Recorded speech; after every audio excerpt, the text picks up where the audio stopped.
Hey there, scholars. Wanted to go over my Get to Know You presentation with you guys. And like I said, this is something I expect all of you guys to do as well, but there's myriad ways you can do it.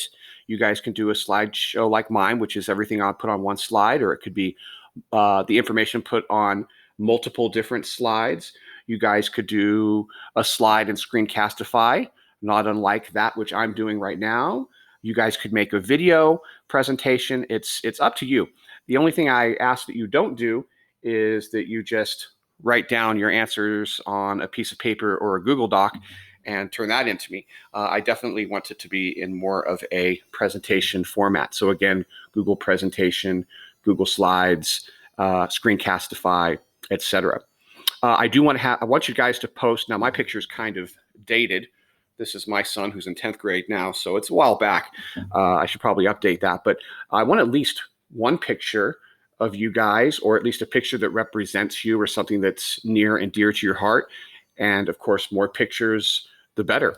So here we go. Without any further ado, here is my Get to Know You presentation. So birthday and sign. My birthday is, well, I guess this week, 6473. I am a Gemini. The significance of your name. So now all of you guys were named what you were named for some reason. So you might want to talk to your parents about what that is. And very often when you look up your name, it'll have a name meaning. And my name is Thomas, and it's Aramaic for twin. Aramaic is the language that we think Jesus most likely spoke. It's a dead language now, but yeah. And the interesting thing about that is that I am actually a twin. I have a twin brother who is out in California. I was born under the sign of a twin. And so some people are just destined to be twins. My spirit animal. So your spirit animal is an animal that you identify with. You think it has characteristics that represent you. I went with a mother bear because I keep to myself. I don't bother people, but I am very protective of my babies. And so that would include my son and, of course, my scholars. So I think Mother Bear is the best fit for that. Title of my autobiography is Write Drunk, Revise Sober. Now, don't go run into your parents saying Mr. Tom's advising you to drink, because that's certainly not what I'm saying. This is, of course, a metaphor that I heard a poet say one time. And what he means by that is, well, number one, it's good writing advice. You just dive in, just start writing, just start drunkenly writing, and then step away from it for a while and come back. Revise it when you're all sobered up. I think that's good advice too for life. Just dive in there, get in there, experience it, and then step back and revise things soberly. My favorite foods would be Mexican food and Middle Eastern food and Mediterranean food. Mexican food, the only downside of that is it always makes me feel really sleepy after I eat it.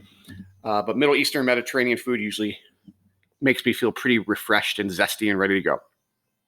Favorite color is blue because it's peaceful, it's moody, it has many contrasts. My most prized possession, I'm not a big materialism guy, but as I get older and older, I would say that every breath, every heartbeat, every experience would be the most prized thing. Favorite music is everything, especially indie music. If it's top 40, I'm probably not going to be that into it. If it's popular music, I'm probably not going to be that into it. I'm more into the indie and underground stuff, but I truly do like everything from country to jazz to rock to rap to hip hop to swing, you name it. If it's good, I like it. I love to read everything, fiction, nonfiction. I'm constantly reading. I have books and magazines in every single room. So you guys don't get to say on this either that you don't like to read, because everyone likes to read. You just don't like reading crap that doesn't interest you. Turn-ons, things that turn out. For this turn-ons and turn-offs, I don't want your physical turn-ons and turn-offs. I want things characteristics of people that you are more interested in and drawn towards. So my turn-ons, I'm drawn towards people that are kind, open-minded. Okay, and if I'm going to be shallow for one thing, I guess I would say olives. I do love olives. It'll instantly turn me from a bad mood into a good mood. Turn-offs, willful ignorance, people who choose not to know, is quite unattractive, and selfishness. Education, in a word, I would say that it's infinite, it's ongoing. I believe that the minute you stop learning is the moment you start dying, that you're no longer fully living, because you should be learning until the very last moment in the short time that we have here on this earth. Secret happiness is awareness, gratitude, and service to others. My favorite subjects, I love history, I love language arts. Those two tie in together beautifully. And of course, so do current events. Activities I like cycling, soccer, reading, movies, taking naps. You guys should all take a nap once a day. Public transportation, conversations. I love listening to National Public Radio, and I love comedians.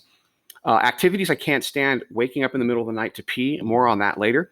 Most important person in my life would definitely be this guy right here, my son Towns. He is a 10th grader at Littleton High School. My strengths would be my willingness to help people. And my kryptonite, which for you comic book junkies, you know that kryptonite, of course, is your weakness.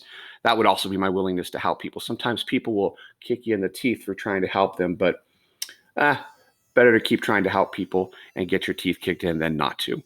My superhero power, if I could have a superhero power, it would be the ability to remember people's names forever. And most importantly, to turn my night pee into energy would be absolutely fabulous. There is one animal in the world, by the way, that does have this skill. And ironically, it is the bear. The bear, when it hibernates, it doesn't go outside to pee. It doesn't leave its cave to pee, and it doesn't pee inside of its cave because, hey, it's a bear. It's a classy animal. No, instead, during the hibernation process, the pee just reabsorbs itself into the body and turns into energy, which I think is pretty awesome. I would love to have that skill. And let's see. Finally, my ideal career would be a student, and I am certainly doing that because even though I'm technically your teacher, I'm truly just a student. I'm learning right along with you. Figuring things out. And you guys are also teachers along the way, as well as being students. So I truly have the best job in the world. I get paid to learn constantly and to hang out with young creative folks. And then finally, these final two are fill in the blank. Tell me that you learned something new today, but don't ever tell me that you can't, or that's just the way it is. First off, you always can, and there's nothing you can't do. And then secondly, that's just the way it is. That's such an ugly battle cry for apathy, and never be satiated with the way things are. Always be fighting for change, especially when it comes to looking out for other people. So there you go, guys. There's a little get to know you on Mr. Tom. I look forward to seeing yours. Alex G, you're up next. If you have any questions on how to do that, feel free to contact me and I will help you out. You guys take care.